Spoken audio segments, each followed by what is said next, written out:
جتنے بھی حضرات مریض ہیں اور پریشان حال ہیں ان سب کی شفا یابی اور سب کی پریشانی دور ہونے کے لیے 5 مرتبہ اب میں یوں چیپ پڑھ کر کے ان کے لیے دعا کریں. بسم اللہ الرحمن الرحیم.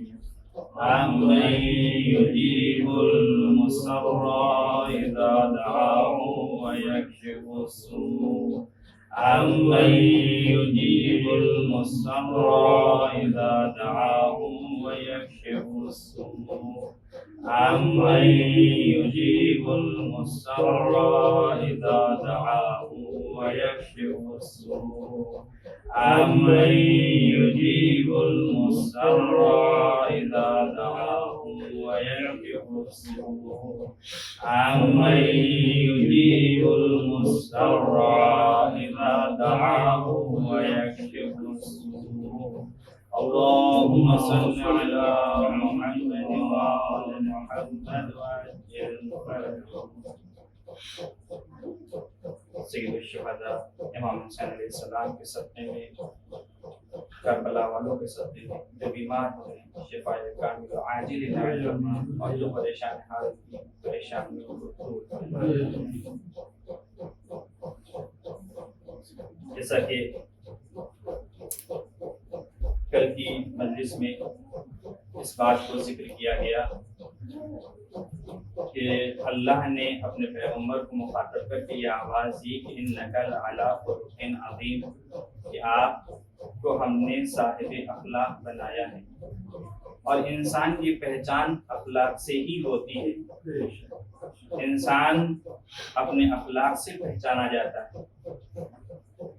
جتنا آپ کا اخلاق اچھا ہوگا اتنا ہی آپ کی معاشرے میں عزت بڑھے گی، اور جتنا آپ کا اخلاق برا ہوگا اتنا ہی آپ معاشرے میں گرتے چلے جائیں گے.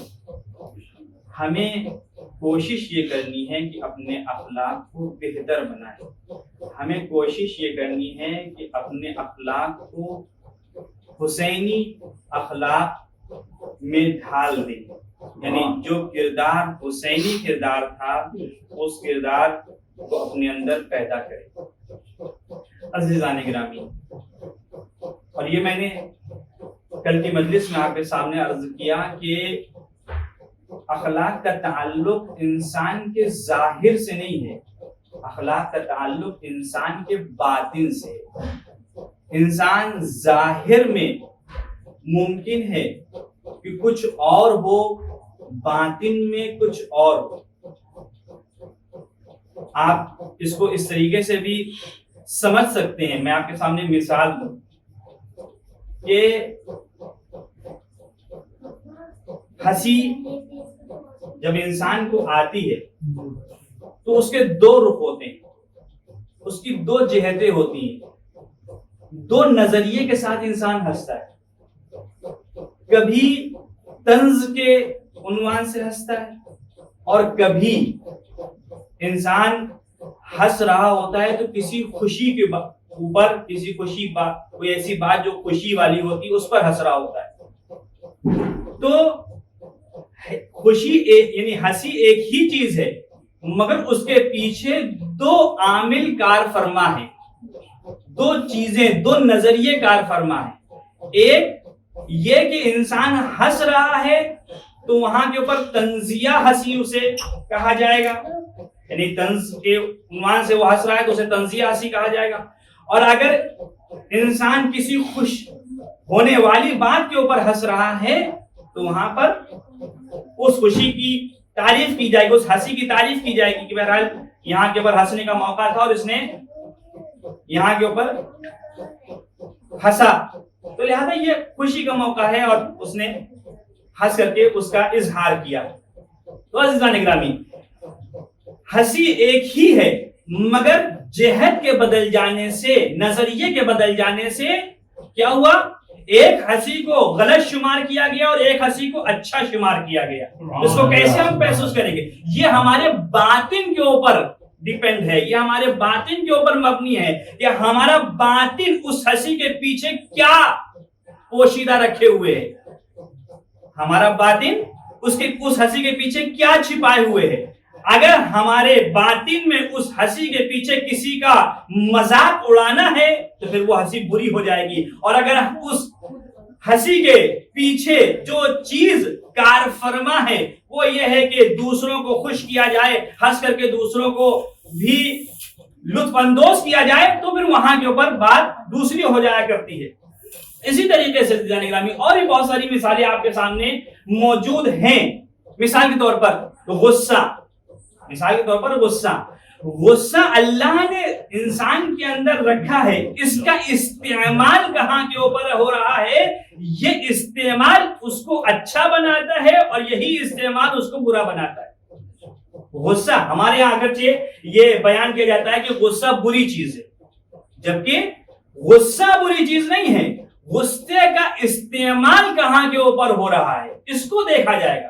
اگر غصے کا استعمال دشمن کے مقابلے میں ہو رہا ہے تو وہ غصہ اچھا ہے, اور اگر غصے کا استعمال اپنے چاہنے والوں, اپنے رشتہ داروں, اپنے دوستوں کے درمیان ہو رہا ہے تو یہ غصہ برا ہے.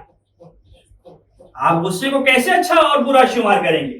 غصے کا استعمال اگر دشمن کے مقابلے میں ہو رہا ہے تو اچھا ہے, اور اگر یہ غصہ نہ ہوتا, یہ نعمت اللہ نے ہم کو نہ دی ہوتی تو ہم کبھی دشمن کے مقابلے میں کھڑے نہیں ہوتے, ہم کبھی دشمن کا مقابلہ نہیں کرتے. یہ دشمن کا جو مقابلہ ہم کر رہے ہیں یہ اس غصے کی وجہ سے جو انسان کے اندر اللہ نے رکھا ہے.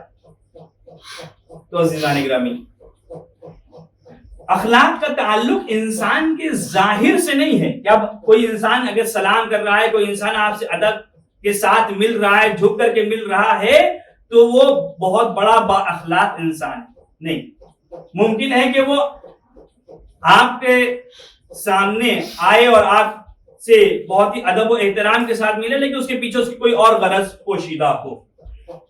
کوئی آپ کو مسلسل سلام کر رہا ہو تو اس کے پیچھے کوئی اور غرض پوشیدہ ہو, اس غرض کی وجہ سے وہ آپ کو سلام کر رہا ہو, تو پھر یہ سلام اور یہ احترام کسی طرح بھی قابل تعریف نہیں ہو سکتا. اور اگر کوئی انسان اللہ کے حکم کی پابندی کرتے ہوئے لوگوں کو سلام کرے, لوگوں کا احترام کرے, تو پھر وہاں کے اوپر اس کی تعریف کی جائے گی. اور میں نے آپ کے سامنے اس بات کو عرض کیا تھا کہ اس کو ہم اس طریقے سے بھی دیکھ سکتے ہیں, محسوس کر سکتے ہیں کہ اگر اخلاق ہمارے ظاہر سے تعلق رکھتا ہوگا تو پھر وہاں کے اوپر کیا ہوگا, کبھی وہ ہوگا اور کبھی نہیں ہوگا. یعنی یہ جو اخلاق ہمارا ہے, سلام کرنے کی جو ہماری عادت ہے, یہ عادت ہماری حالات کے اوپر ڈیپینڈ ہوگی, ہماری حالات کے اوپر مبنی ہوگی. اگر ہمارے حالات سامنے والے سے اچھے ہیں تو ہم سلام کریں گے, اگر ہمارے حالات سامنے والے سے اچھے ہیں تو ہم اس کا احترام کریں گے, اور جہاں ہمارے حالات بگڑے وہاں کے اوپر سلام کرنا تو دور, جدھر سے وہ آ رہا ہے اس سے کنارہ کشی اختیار کر لینا اور اس راستے کو چھوڑ دینا, یہ ہمارا شیوا ہو جایا کرتا ہے. تو عزیزان گرامی, یہ جو طریقہ ہمارے اندر آیا, یہ جو تبدیلی ہمارے اندر آئی, اس وجہ سے آئی چونکہ یہ اخلاق جو تھا وہ ہمارے ظاہر سے متعلق تھا, ہمارے ظاہر سے اس کا تعلق تھا. لیکن اگر باطن سے تعلق ہوگا تو کیسے ہی حالات کیوں نہ ہو جائیں, کیسے ہی حالات کیوں نہ ہو جائیں, ہم ہر حال میں اپنا فریضہ سمجھتے ہوئے سامنے والے کو سلام کریں گے, اپنا فریضہ سمجھتے ہوئے سامنے والے کا احترام کریں گے, کیونکہ قرآن نے یہ کہا ہے کہ انما المؤمنون اخوۃ, کہ مومنین آپس میں ایک دوسرے کے بھائی ہیں, اور بھائی کا بھائی کے ساتھ کیا رشتہ ہوتا ہے یہ سب کو معلوم ہے. یہ سلوات پڑھے بر محمد گرامی,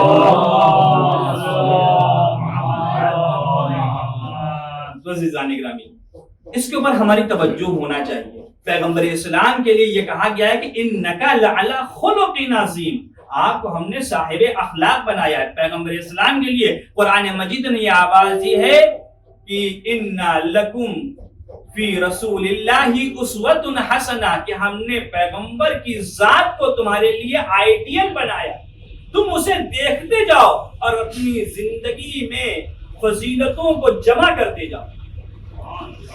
تم اپنی زندگی میں فضیلتوں کو جمع کرتے، تمہیں جس کو آئیڈیل بنانا ہے وہ پیغمبر اسلام کی ذات گرامی ہے. دنیا والے اس طریقے کا کردار نہیں پیش کر سکتے جو پیغمبر اسلام نے پیش کیا.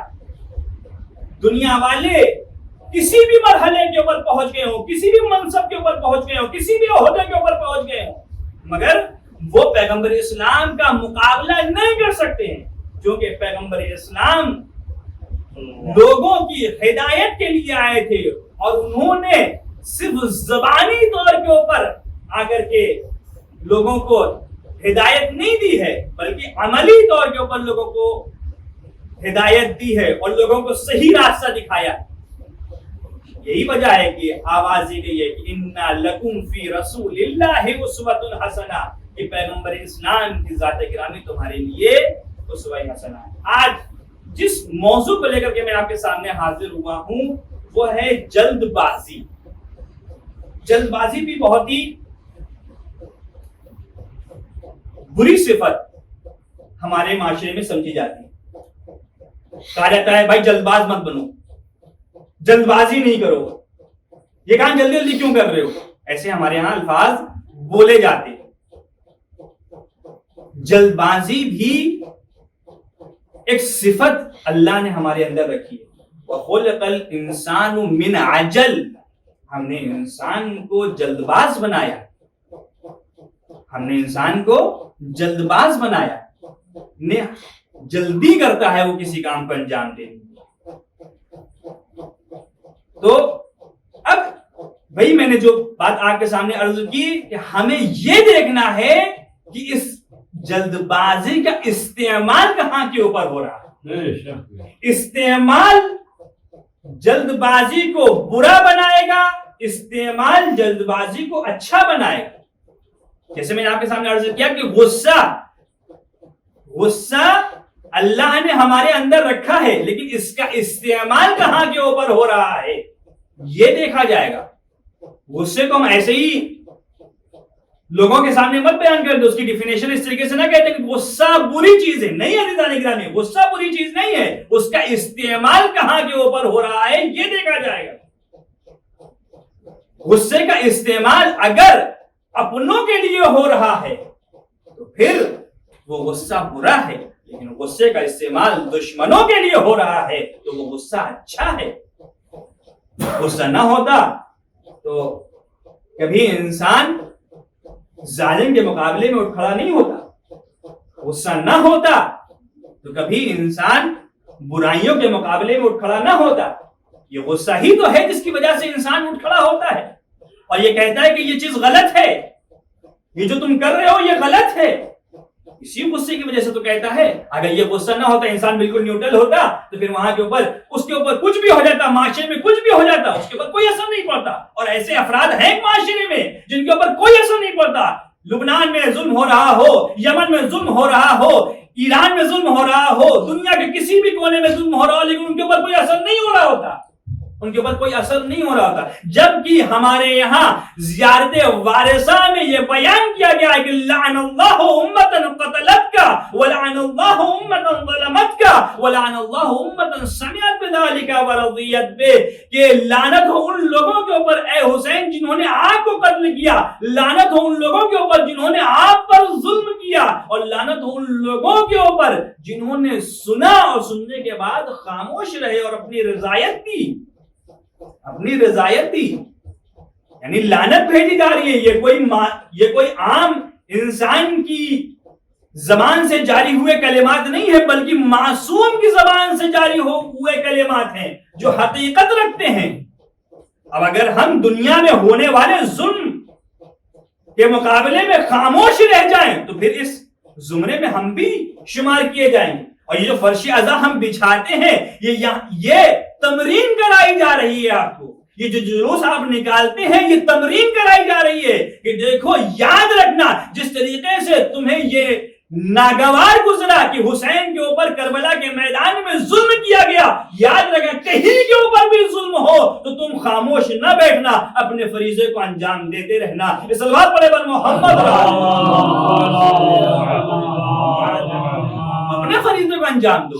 جس قدر بھی تم انجام دے سکتے ہو، جتنا تم کر سکتے ہو اتنا ضرور کرو، اتنا ضرور کرو.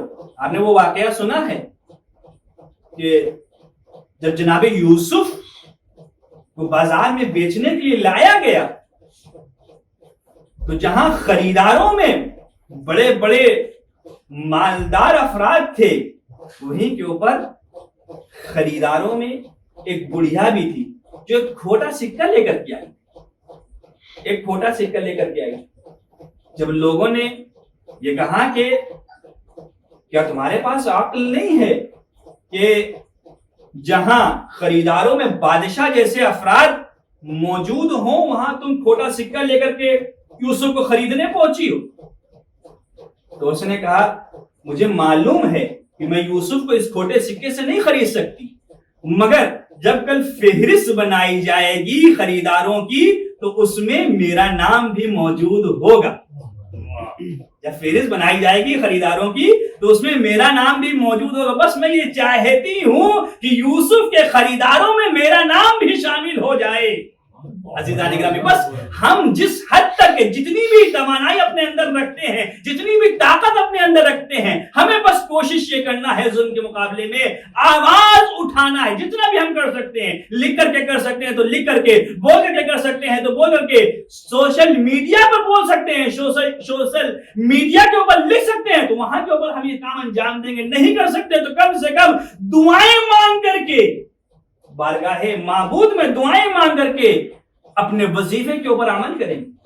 یہ اسلام ہمیں معاشرے سے بے نیاز نہیں بناتا. تو عزیزو، بس میں مختصر اس موضوع کے اوپر دو تین مجلسوں میں اس پہ روشنی ڈالوں گا کہ جلد بازی کہاں کے اوپر اچھی اور کہاں کے اوپر بری ہے. تو قرآن مجید میں یہ آواز ہے کہ خلق الانسان من عجل، انسان کو جلد باز پیدا کیا گیا. انسان جلد بازی کرتا ہے. اب یہ جلد بازی اگر دنیاوی کاموں میں ہو، کوئی آپ کام کرنا چاہ رہے ہیں، کوئی کام ایسا کہ جس میں غور و خوض کی ضرورت ہے، جس میں سوچنے اور سمجھنے کی ضرورت ہے، وہاں کے اوپر آپ جلد بازی کر جاتے ہیں. تو امام فرماتے ہیں کہ مع العجلۃ تکون الندامہ، کہ جب انسان اس جگہ کے اوپر جہاں پر سوچنے اور سمجھنے کی ضرورت ہے جلد بازی کر جائے تو وہاں پہ سوائے ندامت کو سے کچھ حاصل نہیں ہوگا. ہمیں ہر کام کو کرنے سے پہلے سوچنا ہے، سمجھنا ہے، اس کے بعد اس کام کو انجام دینا ہے. یہ ہمارے اسلام کا حکم ہے کہ دیکھو پہلے سوچو سمجھو پھر اس کام کو انجام دو، یا سوچو سمجھو پھر اس بات کو کہو، یا حتیٰ کہ ذہن کے اوپر بھی پابندی لگائی گئی ہے. انشاءاللہ اس کی وضاحت کروں گا آگے کی مجلسوں میں کہ ذہن کے اوپر بھی پابندی لگائی گئی ہے کہ پہلے ہر ایک کے سلسلے میں غلط نظریہ نہ بٹھا لو. تم کو لگا کہ بس یہاں کے اوپر یہ چیز ہے اور اس گمان کی وجہ سے تم نے دوسرے کے سلسلے سے بدگمانی اپنے اندر پیدا کر لی، تو یہ بھی جلد بازی میں آئے گی. یہ بھی جلد بازی میں آئے گی. نہ غلط کہو، نہ غلط کام کرو اور نہ غلط سوچو. اس کے اوپر پابندی لگائی گئی ہے. اسلام نے اس پہ پابندی لگائی ہے. اور تاریخ میں ہمیں یہ ملتا ہے کہ حتیٰ کہ انبیاء کے اوپر بھی عقاب نازل ہوا ہے. انبیاء کو، حالانکہ وہ کوئی خطا انجام نہیں دیتے، ترک اولا ہے. ترک اولا کا مطلب آپ کے لیے واضح کر دوں کہ ترک اولا کیا ہوتا ہے. مثال کے طور پر میں ہوں،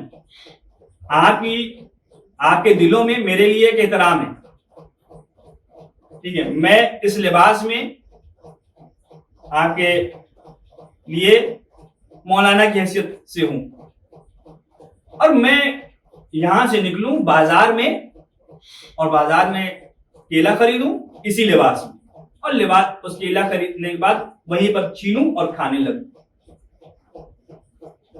کیلا لوں, چھینوں اور کھانے لگوں. تو آپ سب جتنے بھی افراد یہاں کے اوپر بیٹھے ہیں, آپ سب ہمیں اس کام کے اوپر مذمت کریں گے, کہیں گے کہ یہ غلط کیا آپ نے, آپ کو اس لباس میں یہ کام نہیں کرنا چاہیے تھا, یہ شان نہیں, یہ آپ کی شان کے خلاف ہے کہ آپ یہ کام انجام دیں کہ آپ سڑک کے اوپر اس لباس میں کیلا خریدوں وہیں کے اوپر کھانے لگے. لیکن کیا میں نے حرام کام انجام دیا؟ کیا میں نے اللہ کی معصیت انجام دی؟ سب یہ کہیں گے کہ نہیں, کوئی معصیت آپ نے انجام نہیں دی, کوئی غلط کام آپ نے ایسا کہ جس کو اللہ نے منع کیا ہو آپ نے انجام نہیں دیا ہے, مگر چونکہ یہ آپ کی شان کے مطابق نہیں تھا لہذا اس لیے یہاں کے اوپر آپ کی مذمت ہو رہی ہے. بس عزیزان گرامی, پیغمبروں کے سلسلے میں بھی جو یہ کہا جاتا ہے کہ انہوں نے ترک اولا انجام دیا, تو وہ چیز ان کے لیے انجام دینا مناسب نہ تھی, نہ یہ کہ حرام, نہ یہ کہ کوئی معصیت کے زمرے میں وہ نہیں لایا جاتا, ترک اولا کو معصیت کے زمرے میں نہیں لایا جاتا, بلکہ ترک اولا یعنی مناسب چیز کو چھوڑ دینا, مناسب چیز کو چھوڑ دینا. تو عزیزوں, جناب یونس, بس یہ واقعہ بیان کر کے رکھتے مسائل. جناب یونس علیہ السلام یہ کیا ہے؟ اللہ کے نبی ہیں, لوگوں کے درمیان تبلیغ کرنے کے لیے آئے, لوگوں کو راہ ہدایت دکھانے کے لیے آئے, اور انہوں نے ایک لمبے عرصے تک کے لوگوں کو سمجھانے کی کوشش کی, مگر کوئی سمجھنے کے لیے تیار نہیں ہوا سوائے چند افراد کے. جب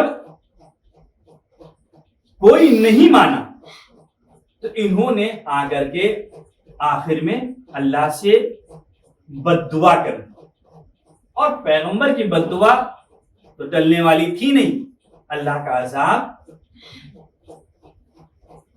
نازل ہوا. لیکن عذاب کے لیے ایک مدت معین کی گئی, ایک مدت معین کی کہ فلاں دن عذاب آنے والا ہے, لوگوں کو خبر دے دو. جناب یونس, یہ واقعہ آپ کو سنا ہوا ہے, جناب یونس نے لوگوں کو خبر دی اور لوگوں کو ان کے حال کے اوپر چھوڑ کر کے وہاں سے چلے گئے, جس کی وجہ سے اللہ نے انہیں شکم ماہی میں قید کر دیا. شکم ماہی میں یعنی نماز غفیلہ جو آپ ہر نماز مغرب کے بعد پڑھتے ہوں, تو اس میں یہ جملے, یہ آیت کریمہ موجود ہے, وَالظَّنُّونِ إِذْ ذَهَبَ مُغَاضِبًا فَظَنَّ أَن لَّن نَّقْدِرَ عَلَيْهِ فَنَادَى فِي الظُّلُمَاتِ أَن لَّا إِلَٰهَ إِلَّا أَنتَ سُبْحَانَكَ إِنِّي كُنتُ مِنَ الظَّالِمِينَ.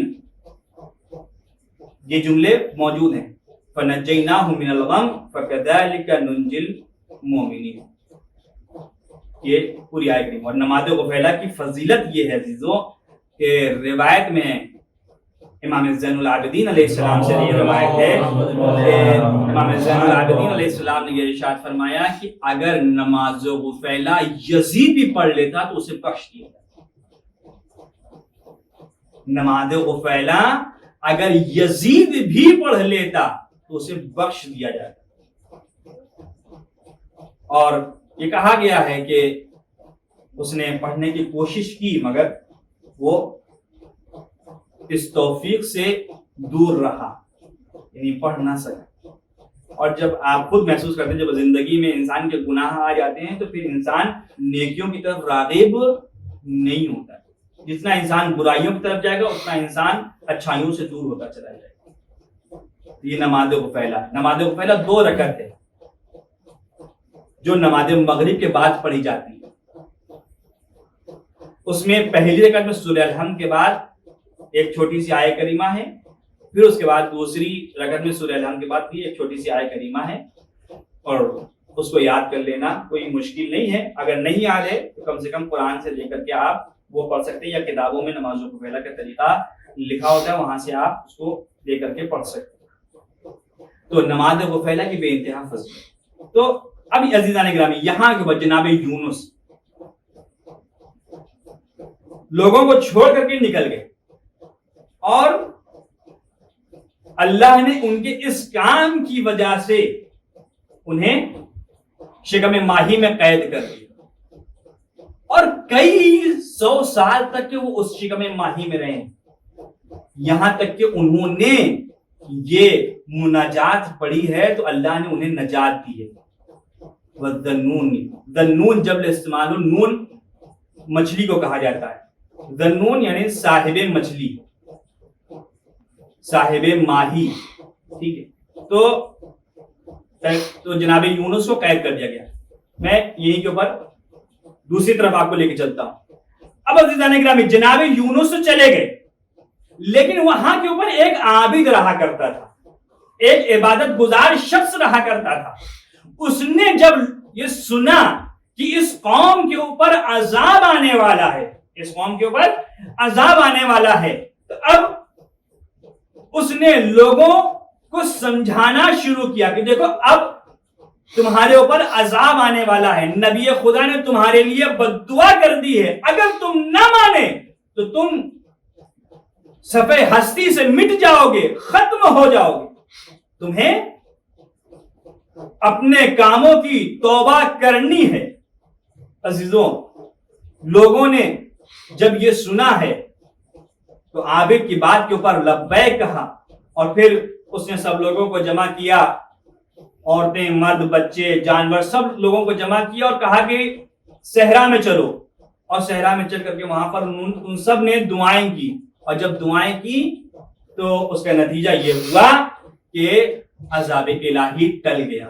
تو اس سے یہ پتا چلتا ہے عزیزوں کہ اگر انسان اپنی زندگی میں دعا کو ذریعہ بنائے رکھے تو بڑی بڑی آفتیں انسان کے اوپر سے ٹل جایا کرتی, بڑی بڑی آفتیں.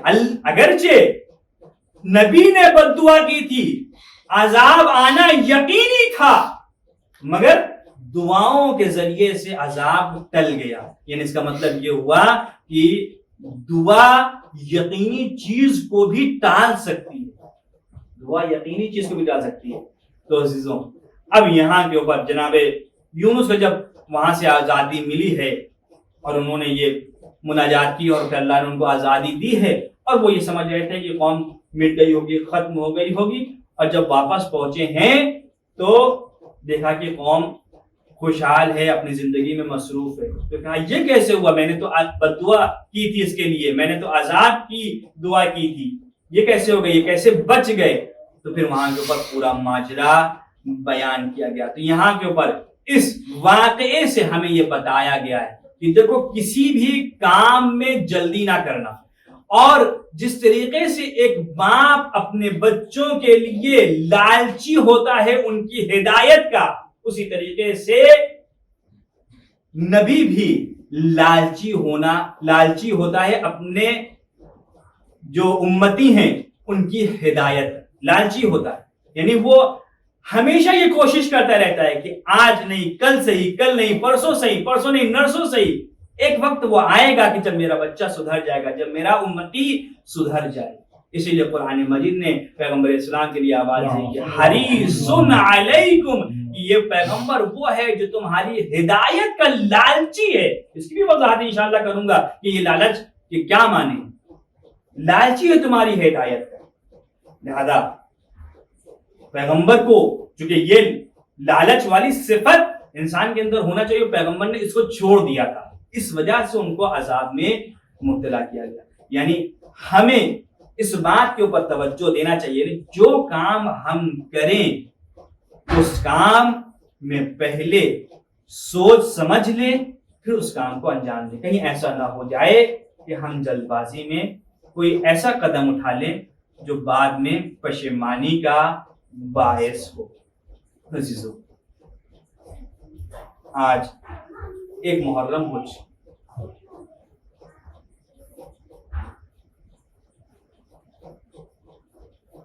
فرش عذاب بچ چکی.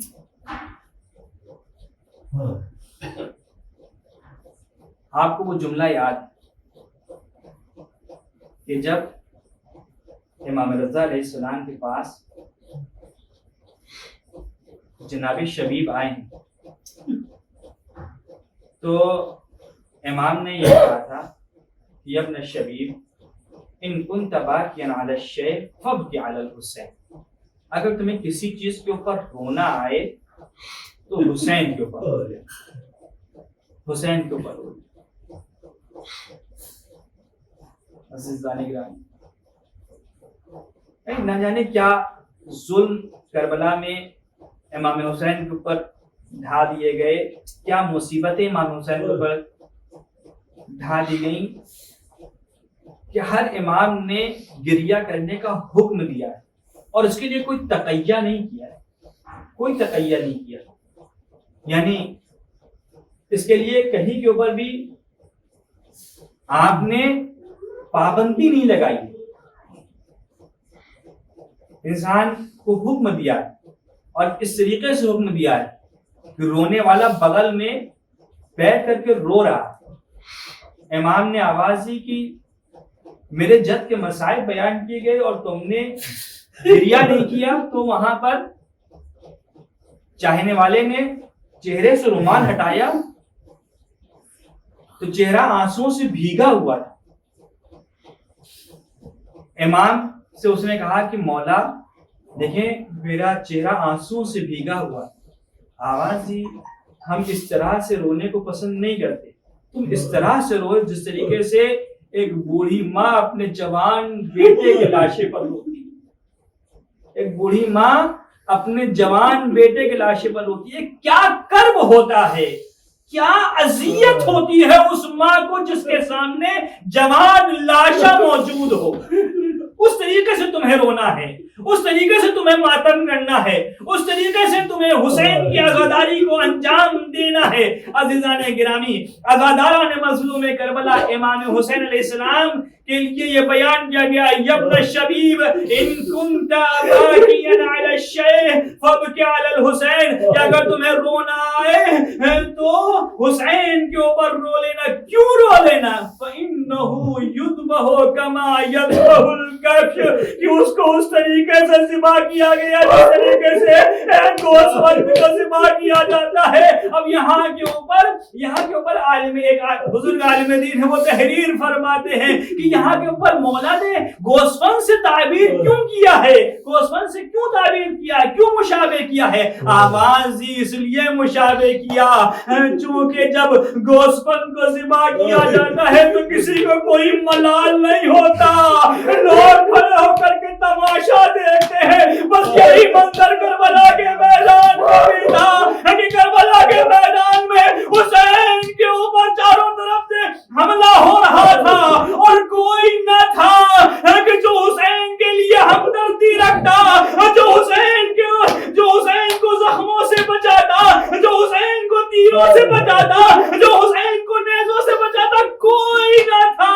اور عزیزان گرامی، جو یہ کہا گیا کہ فإنه یذبح کما یذبح الکبش، تو یہاں کے اوپر علماء فرماتے ہیں اس کی وجہ کہ یہ بھی ہے کہ عرب میں ایک رسم تھی، جاہلیت، دور جاہلیت میں ایک رسم تھی، اور وہ رسم یہ تھی کہ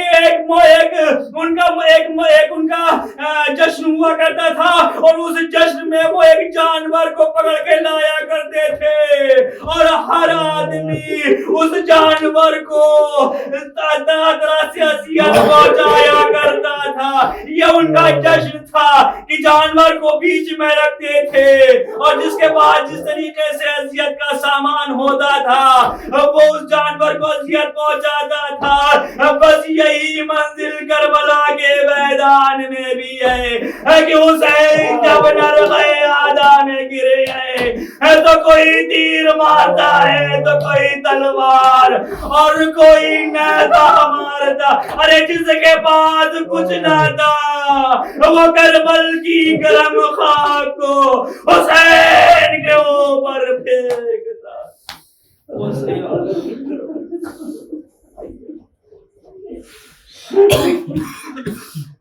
بارگاہ جواد سے محمد و آل محمد ہماری مختصر سی باتوں کو قبول فرما. ہمیں جو پریشانی حال کی پریشانیوں کو ہمیں جو زیارات مشتاق ہیں جو زیارات سے مشارف فرما.